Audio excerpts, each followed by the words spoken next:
Hey everyone. So I made this graphic here, this chart looking thing. I think it's pretty cool. I worked hard on it. There's squares and there's smaller squares.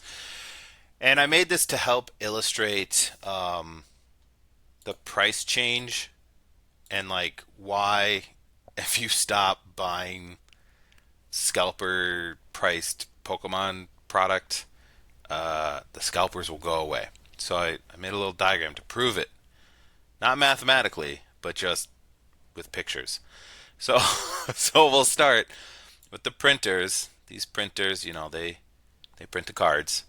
Not going to go much further into that. Um, Pretty obvious. Well, actually, I will because this part down here is the cost and price. All right. So just hold those two things in the air. So the Pokemon Company contracts with the printers and also owns some of their own and whatever and makes agreements to produce Pokemon cards or Pokemon product. Like, let's just stick with cards. And these printers are, they have a cost associated with them. So that's built into the cost of production there. The printers want to get paid by the Pokemon Company to do this. And so that's the gist of that. And then we move over, and these cards get brought to these distributors. Well, the distributors buy them from the printers at special agreements and special prices. I don't know what those are because I'm not them, but it's a better rate than what you buy them at the store. It kind of has to be. All these dollar signs have to increase. And so, anyways, price goes up a little bit because the distributor pays the printer, and the printer wants to make money as well. And so that's what we're going to see with these little lines, and that it continues out to the retail. So retail would be like Target, Walmart, your local game shop store. They buy it from the distributor, and the price goes up again because the distributor also wants to make money. And so, yeah, that's how that works. And then we get to the retail side of things, which is what most people are used to seeing. And there's cards on the shelf at the store, and they're labeled at what is called MSRP, manufacturer's suggested retail price. A lot of people get super wrapped around the axle about that. It's not that complicated. It's pretty much this whole process plus the invisible Pokemon company here, Pokemon, um, that kind of sets this price here. Why is it different from store to store, you say, and ask over on your screen over there. So why would it be different? Well, because different retail stores have different prices associated with operating costs. So Walmart's operating costs will be different than GameStops and Targets, and Targets would be different than your local game shop, and your local game shop would be different than the other local game shop. So prices can fluctuate. You might see something for like 40 bucks at one place and it's 45 for another. It's nothing personal. They're not trying to rip you off, unless you like know them, and they really are. It's typically just cost of doing business for them. It's different than the cost of doing business for someone else. Now we get to the scalpers, and let me scroll up here. Okay, so you can see this a little better. Oh, all right. So the scalpers, what they want to do is they want to take what is MSRP and they want to turn it in to MSRP plus. And that's really annoying. Everything's more expensive that way. The way they achieve this is by, I wonder if I can, oh cool, is they need to buy all of this. So your typical buyer up here cannot get any. They need all of it. Because if they don't get all of it, then it's much harder for them to sell at MSRP plus. They just kind of flounder around and try to convince you to buy it at that price. So if they don't get all of the product at this price, then your typical buyer is just going to buy it at this price and be like, "Oh, cool, sweet, I got some product, cool beans."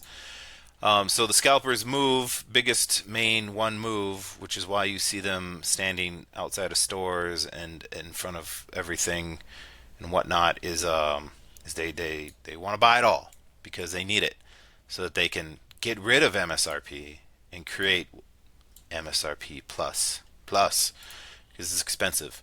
Um, how do we do this? How do we stop MSRP plus from happening?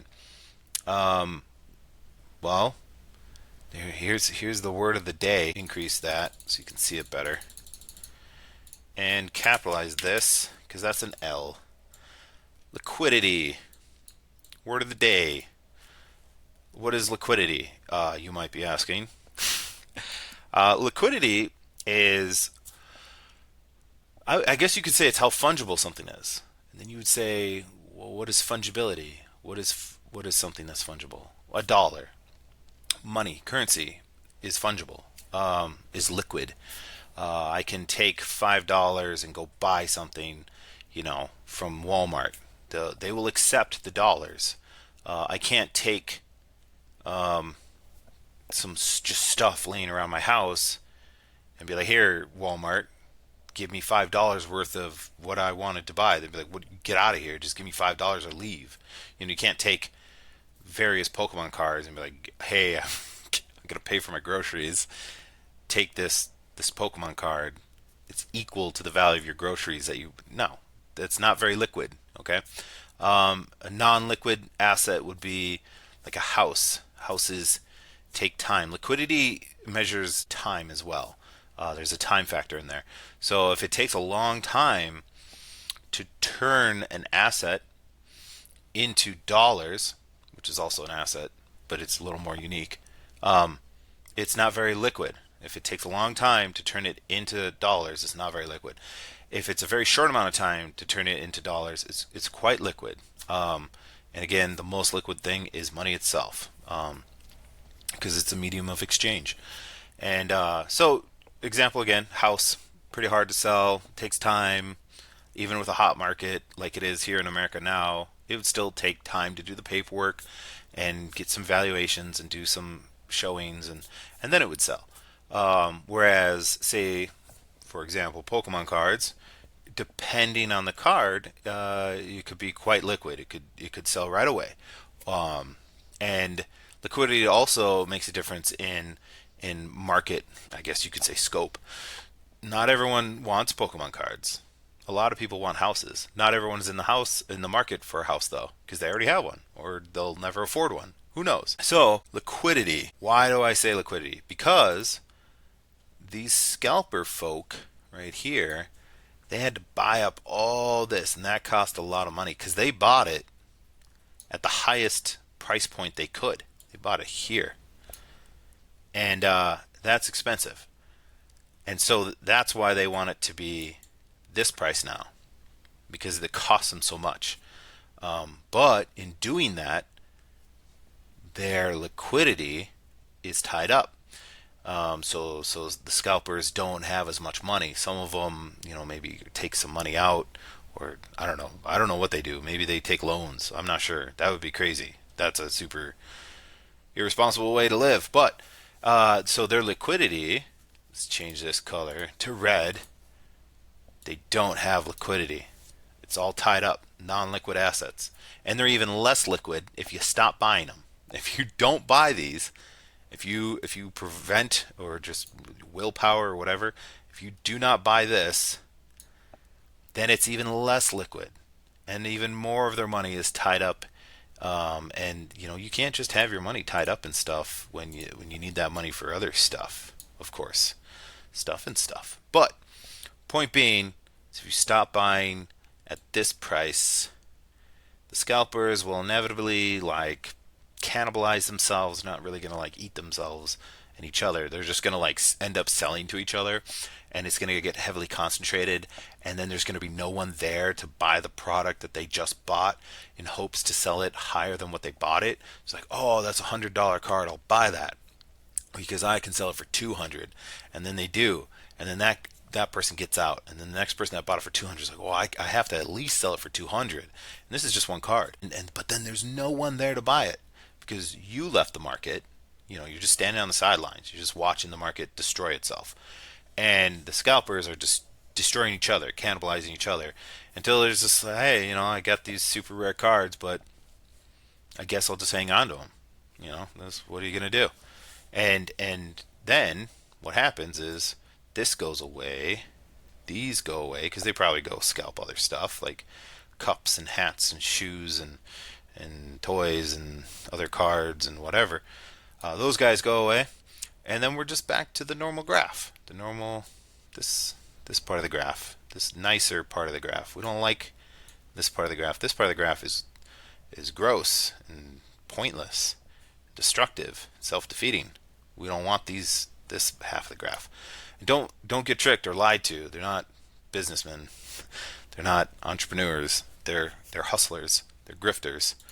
Uh, it is what it is. If it hurts when you hear it, then I don't know. I'm sorry. Like, sucks to suck, I guess. But anyways, that's the point of the thing here. The graph that I made is to help illustrate that, because if you don't at MSRP plus, you don't shift on the graph. You don't go that way. You just stay over here.